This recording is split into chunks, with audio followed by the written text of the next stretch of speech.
keeping up with everything that's happening these days, it's kind of like drinking from a fire hose, isn't it? Especially when you've got a whole new administration coming in and everything's shifting. Right. It's hard to sort through it all and figure out what really matters. Yeah. You don't want to get overwhelmed, but you got to know what's going on. Whether you're trying to like prep for a discussion or just want to have a handle on things. I think that's why a lot of people turn to us for these deep dives. Trying to get that clear picture without having to wade through everything themselves. It's about finding that shortcut to understanding. Exactly. And, you sent us this YouTube transcript. It seems like you're trying to make sense of the signals coming from this new administration and how the media is spinning it all. So that's what we're going to do today, like peel back the layers and give you the core insights from what you shared. Yeah, so you can walk away feeling like you've got a solid grasp on what's being talked about, what's important. Okay, so today we're zeroing in on that immediate post-election period, those first few days and all the buzz that comes with it. And the source you sent us, this YouTube transcript, really highlights some concerns that are popping up right away. The video is called Trump's New Press Secretary Gets to Work Lying About First Day in Office from the Ring of Fire channel. Catchy title, right? Definitely grabs your attention. It does. So we're going to break down this video and pull out some of the key things you should know. Two main areas that really stand out in this material. What are those?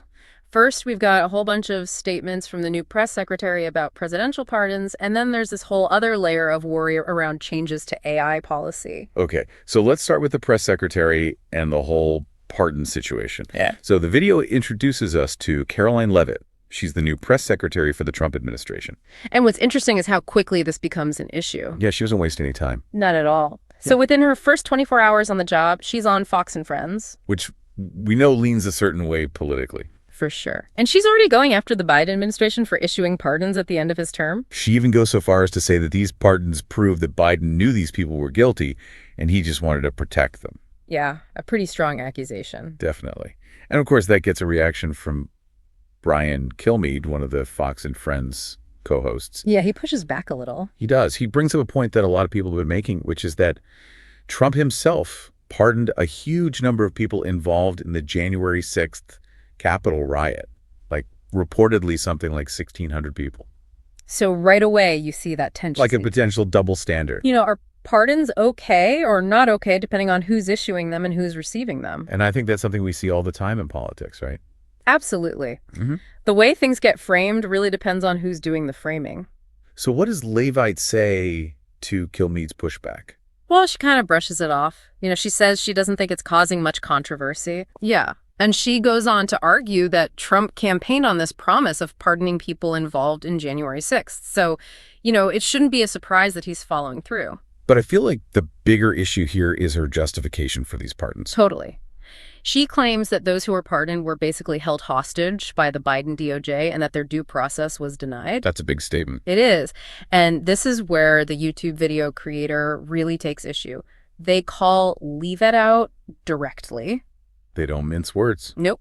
The video calls her claim about denied due process a flat-out lie. Strong words. Yeah, the video creator is basically saying that these individuals were targeted by the Justice Department because they broke the law. It was a standard prosecution, not some kind of political persecution. So you've got these two completely opposite narratives about what happened and why. Yeah, the press secretary is pushing one interpretation, framing things in a specific light, and the video creator is strongly disagreeing and offering a completely different perspective.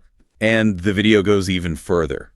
It draws a comparison between Leavitt and past press secretaries under Trump, suggesting a pattern of spreading misinformation. So it's like right out of the gate, you have to wonder how reliable the information coming from the administration is going to be. Exactly.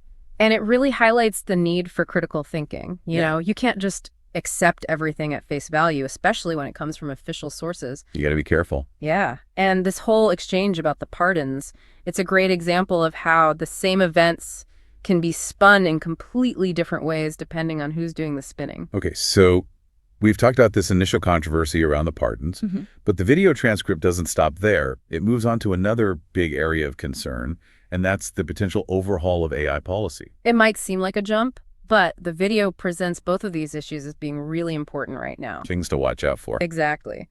So what's interesting is how Trump is framing these changes. He wants to get rid of the AI safeguards that Biden put in place. Which were meant to, protect people's privacy and stuff. Right. And Trump is calling these safeguards radical leftist roadblocks to innovation. So he's using pretty loaded language. Definitely. Setting up a clear us versus them dynamic, the right versus the left. And the video offers a very different take on what's happening. Yeah, they're basically saying this isn't about promoting innovation at all. It's about stripping away protections and opening the door for unchecked surveillance, manipulation, and corporate control. Wow, that's a pretty bleak outlook. It is, and it really taps into this broader debate about AI ethics and how we regulate this technology. So on one side, you've got people who are all about freedom for technology. They think less regulation means more progress and advancement. But it's probably how the right will frame this. Right. But the video is raising red flags from the other side. Really? Concerns about fewer rules, more wear and tear on people's rights, and basically no regard for human rights. So it comes down to how you weigh the risks and the rewards of this powerful new technology. And this is where Elon Musk comes in. The video mentions that he's in Trump's corner on this. Which adds a whole other layer to the situation. Right. Because Musk is such a big player in the tech world. When he throws his support behind something, it carries a lot of weight. And the video suggests that this alignment could make things even murkier, blur the lines between truth opinion and propaganda. So for our listeners, this potential overhaul of AI policies is something to keep a close eye on. Absolutely. It could impact so many aspects of our lives, from how our data is used to the information we see online. And it's clear that the philosophy behind these changes is very different from what we saw under the Biden administration. Yeah, this isn't just about technical details. It's about values and priorities. How we want to see artificial intelligence develop and how we want to protect ourselves in the process.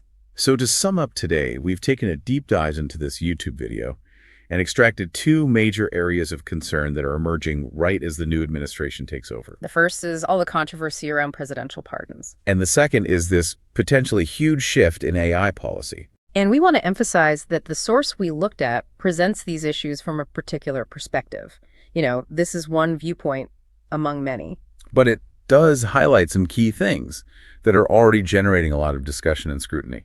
So it's really important to stay informed about these developments. Because they could have long-lasting effects on everything from our legal system to the way technology impacts our lives. So given everything we've discussed today, what questions does this raise for you about the new administration and the role of information in navigating these changes?